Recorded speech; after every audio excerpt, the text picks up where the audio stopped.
Class of 2020, it's been a joy and an honor to take this journey with you. Congratulations. And now I invite you to join me in a moment of prayer or meditation. Holy One, creator of kindness and giver of life, some of our traditions say you created the world in 6 days, and you said that it was very good. It took almost 3 years to create these new lawyers, with the help of faculty, staff, partners, friends, mentors, families, and a host of others too numerous to name. But we still think that it is very good. Some of our traditions report that on the 7th day you rested. We think these graduates could probably use a little break as well. These graduates are formed in the crucible of legal education. They're tempered by the kindness of mentors, some still here and some passed on. Their minds are sharp, their skills are honed, their work awaits their razor wits, and in spite of all these sharp edges, they have come to this day formed as a community, fellow travelers on a journey that will take them into places where they will tend that web of agreements that hold us all in some kind of social harmony. Be present with them on this day, when the pleasure of accomplishment might be dulled by the pain of dispersal. Engender in them and in us the knowledge that this day, their commencement day, is to be celebrated with joy and acclamation, with gratitude and relief, and with some virtual high fives. Bind them and us together in pride, in hope, in kindness, in commitment to education, to justice, and to the law. We ask this in the many, many names by which we know you. Amen. Congratulations, Class of 2020, and welcome to life after law school. I know that you have aspirations, hopes, and many questions about what post-law school life will look like. So I'd like to offer you a piece of advice that I wish my graduation speaker had given. My advice is, give yourself a break, both literally and figuratively. You've worked very hard to get to this day. You've endured late-night study sessions, and you've sacrificed countless hours that you could have spent with friends and family, all in the interest of achieving law school success. And we all know that you're looking at many more hours of work to come. So you certainly deserve a break. A little time now to celebrate and rest, but you also need to take that break. And as you assume the role of a full-time legal professional, it'll become even more important to give yourself breaks from time to time. We've all heard the expression work-life balance, but I'd describe the life of a lawyer more as a work-life blender. And as with any blender, sometimes you need to push the pause button to avoid burning out the motor. Amid the chaos and deadlines that the life of a lawyer can become, give yourself permission to push pause occasionally. Take time to maintain your relationships with family and friends. Time to exercise and nurture those parts of yourself that made you, you, before law school turned you into a lawyer version of yourself. But you also need to figuratively give yourself a break. Give yourself permission to be less than perfect at times. In my first job as a lawyer, on the first day, I was handed a stack of files with clients that were now my responsibility. And for months, every time I talked with one of those clients on the phone and was asked a question about the case or the law, my only response was, "That's a really good question. Let me look into it and get back to you."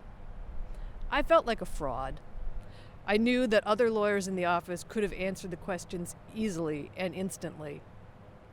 So I'm here to tell you that it happens to everyone, and that eventually you'll be asked a question that you actually can answer without having to return the phone call. And when that day finally comes, it will be amazing. Give yourself a break as well by accepting that some things are beyond your control. Early in my life as a lawyer, I tried a case for a client who didn't have much faith in the system.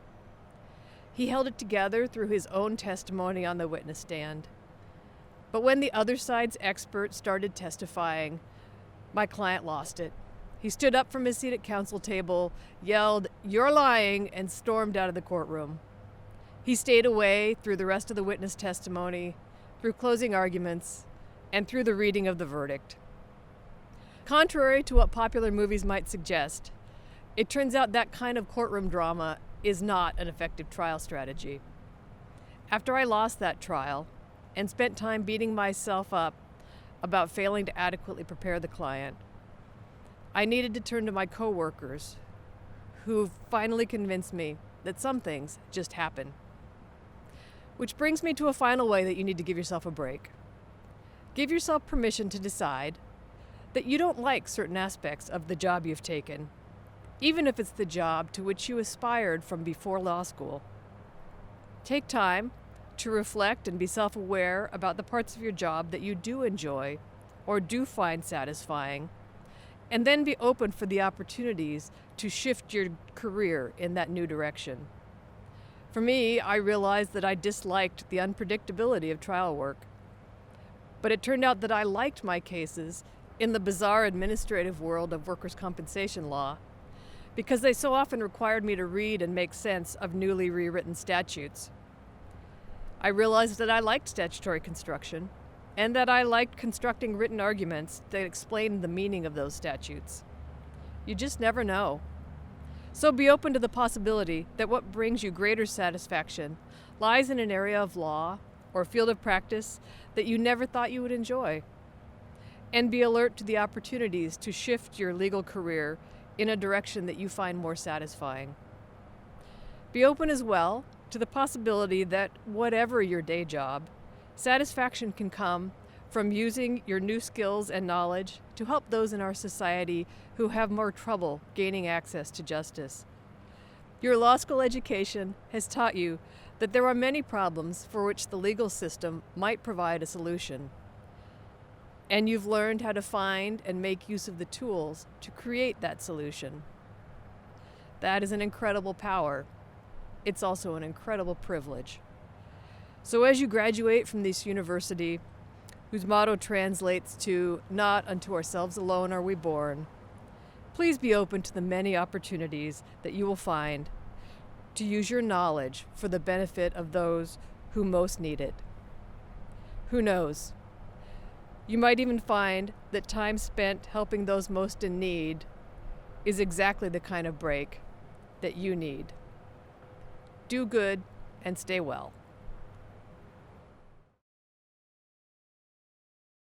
Hail to our dear willamette, to the cardinal and the gold. Glory to our alma mater, blessed with memories untold.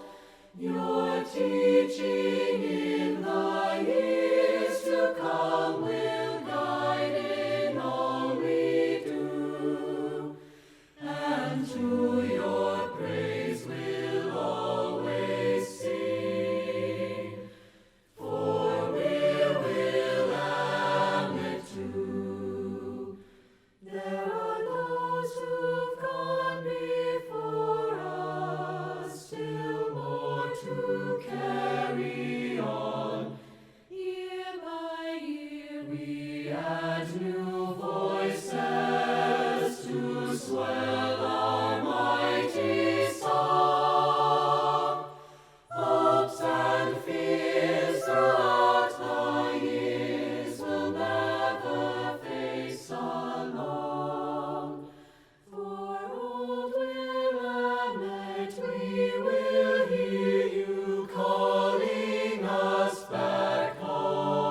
Hello. On behalf of the faculty and staff of the Willamette University College of Law, I would like to congratulate the class of 2020. One of the great privileges of working in higher education is that we get to be a very small part of very big days in your lives. I wish that we could be together with you on this day in particular to celebrate. Today marks the culmination of 20 or more years of formal education and the realization of what has been for many of you a lifelong dream. Although none of the 133 classes of Willamette University law students who have come before you have graduated in exactly this way, I hope our current circumstances motivate you more than ever to make a powerful difference in the world, helping people the way you imagined you would when you first came to law school. Our society needs you now more than ever. When you came to Willamette, we emphasized to you on the first day of orientation that you were ready for the challenge of law school. And I can assure you today that you are ready for the challenge of being an attorney. Now that you are about to be alumni, I have two small requests for you. First, please send us photos of you and your regalia celebrating today. And secondly, please come back a year from now for a combination one-year reunion and commencement ceremony where we can hood you on stage properly in the way you deserve. And now, the moment for which you have worked so hard, President Thorsett, upon the recommendation of the faculty of the College of Law, I present to you these candidates who have completed the courses for the degrees Doctor of Jurisprudence, Master of Laws, and Master of Legal Studies. By virtue of the authority vested in me by the Board of Trustees of Willamette University and by the State of Oregon, and upon recommendation of the faculty, it is my pleasure to confer upon you the degrees of Doctor of Jurisprudence, Master of Laws, or Master of Legal Studies, with all of the rights, duties, and privileges thereto appertaining. As evidence thereof, you will receive the diploma of graduation bearing the seal of the university and the signatures of the proper officers of the corporation. Richard R. Abbott, Jr. Anthony Louis Aiello, Jr. Alec J. Anderson. Timothy Mark Applebaum. Alana Axley. Anderson P. Beals. Quinn J. Bell. Aaron Michael Bichot. Grace Elizabeth Borgman. Ian Richard Borgman. Emily Diane Bauer. Duncan Joseph Campbell. Noel Emmy Chan. Michael Cole. Lee Allen Coffin. Ryan P. Kuhn. Julieta Cordova Perez. Will Frederick Mock Cross. Gizem Demerel. Margaret Marie Dick. Darren R. Divers. Kelsey L. Dodds. Alexandra Michelle Dooley. Jonathan J. Dowling. James P. Duncan. Dylan H. Duxbury. Alexandra M. Dyer. Robert E. Easton. Allison Joy Ecker. Michaela E. Fry. Connor Kelly Gabbert. Samantha Gloria Galimba. Jameson E. Gideon. Casey Kathleen Gilmore. Janet K. Wildflower Graham. Kylie M. Gray. Nicole Hetz. Ian Austin Hill. William Francis Vic Holloman. Amberlyn Howell. Caleb Jordan Neach Hugel. Taylor Rose Hurwitz. Alexandra N. Hutchinson. Megan M. Irinaga. Laura K. Johnson. Elizabeth A. Jones. Jordan Jones.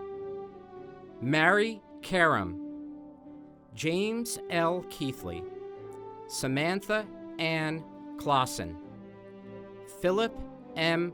Kochi, Mason Alexander Kays Kriz, Debbie Young Koo, Will Kirka, Natalie R. Lambert, Bridget C. Lawson, Christina N. Lidke, Heidi Rebecca Mandler Huff, Lydia M. Mattioni, Christine C. Mayer, Kyla R. Masery Clark, Caroline S. McCarthy, Connor McDonald, Joseph Aloysius McManus III, Sophie Buse Michaud, Dean Maletti, Andrew Mittendorf, Julia Dean Monroe, Jesse Morris, Christopher Jason Murray, Joseph Patrick Aloysius O'Connell, Ayla T. O'Scannell, Nicholas A. Peasley, Julie Ann Preciado, Leslie Punzalin, Nicholas Alexander Roten, Tiana Lynn Rice, William Charles Riddell, Ryan Henry Ripp, Dina Stephanie Rivera, Byron A. Romney, Michael Satang, Lacey Satlin, Laura D. Schifano, Julia Schweizer, David J. Scott, Jennifer Lee Senner, Jason Chandler, Lori Chandler Doucette, Jacob Vincent Sinclair, Han W. Sir, Daniel Small, Stephen Randall Smith, Nathan D. Solorio, Matthew Stevenson, Lexi E. Sturm, Reo Takezawa, Christy L. Tahani Skalman, Natasha Anna Marie Torres, Nicholas Triplett, Michael J. Tyner, Olivia L. Van Way, Eden Vasquez, Michael J. Wallace, Cody Walterman, Samantha Ann Weaver, Dale Lewis Wilhelm, Eric Robert Williams, Alicia B. Wilson, Nathaniel E. Woodward, Kate Yeager, Osiris L. Pfeiffer, Colleen Benson, Brian Matthew Kozak. And there, family and friends, is the Willamette University College of Law class of 2020. I'm pleased to share with you today this day of recognition for your achievement, wherever it is you may be celebrating. Not so long ago, I stood before you on Orientation Day, welcoming you into the Willamette College of Law. You sat in anticipation of the 3 grueling years that lay ahead, leading to the day when you would proudly hold in your hands the diploma of a Willamette College of Law graduate. And here you are today, ready to join the family of Willamette alumni and follow in the footsteps of many distinguished graduates. None of us could have predicted on August 16th, 2017, that we would be in the situation that we're in today. In fact, I told you then that I looked forward to celebrating with you on your commencement day, and this is not what I had in mind. Among all of the disappointments of this disrupted spring, our inability to gather together in community with friends and family, with faculty and staff, and with fellow students is one of the hardest disappointments to take. But on this commencement day, A day that is, after all, about celebrating beginnings, not endings. I don't want to focus on what's been lost, but on what comes next. At Willamette, we define our mission as preparing graduates to turn knowledge into action. While we honor today what you have learned at the College of Law, what we celebrate is what you will do out in the world as Willamette alumni. It's appropriate that at the oldest law school in the Northwest, we often speak of legacy, of being ever mindful of your responsibility to those who came before you and to those who will come after.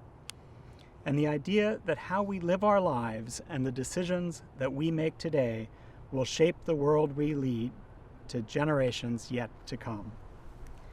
This notion of legacy makes it difficult to distinguish between personal and professional ethics.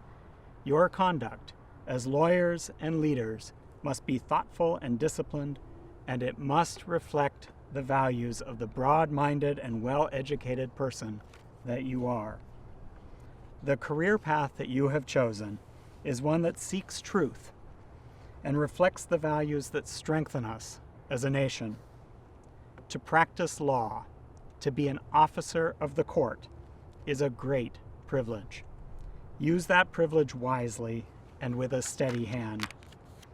Because a law degree can take you many places, be open to its endless possibilities.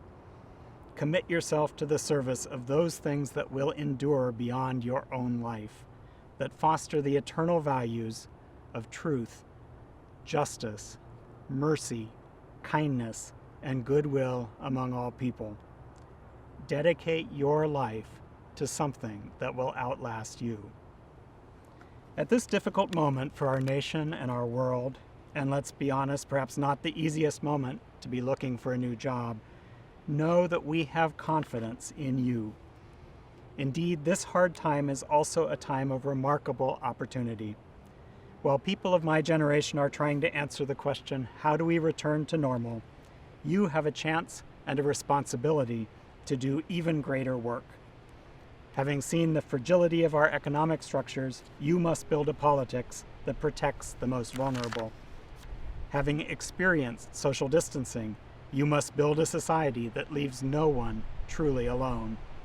Having seen just how connected our world really is, you must lift up and dignify the humanity of all people, however different or distant they might seem.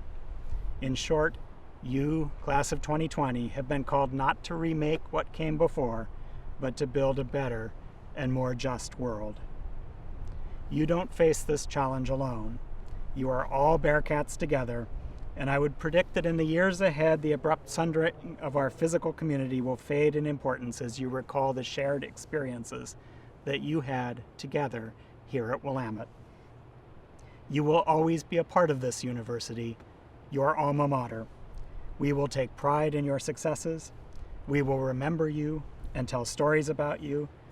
And you will remember this place and your professors and each other. Stay in touch with each other. Reach out to other alumni for support. Be an alum who is there for other students. And I will say even more strongly than I usually do, come back for reunions starting next spring and continue to nurture your Willamette friendships. But for now, class of 2020, as we bring this celebration to a close, let me bestow upon you the traditional Willamette University President's Blessing. When you depart from this commonwealth of learning, may your life bring you some work of noble note. May you find meaning in your commitment to others. May your memories of Willamette University be undying. Good luck and good cheer, class of 2020.